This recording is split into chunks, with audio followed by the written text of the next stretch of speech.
લક્ષ્ય ન્યૂઝ, એક નજર, એક લક્ષ્ય. દયાપરમાં સાતમ આઠમની ધામધૂમથી ઉજવણી કરવામાં આવી હતી. સૌ પ્રથમ સત્યનારાયણ મંદિરમાં ઉત્સવ કરવામાં આવ્યો હતો.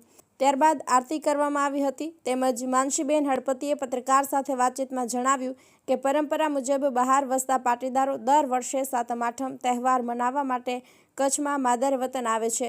તેમજ ભગવતીબેન પટેલ પત્રકાર સાથે વાતચીતમાં જણાવ્યું હતું કે અમે લોકો સુરતથી દર વર્ષે સાતમ આઠમ મનાવવા માટે આવીએ છીએ.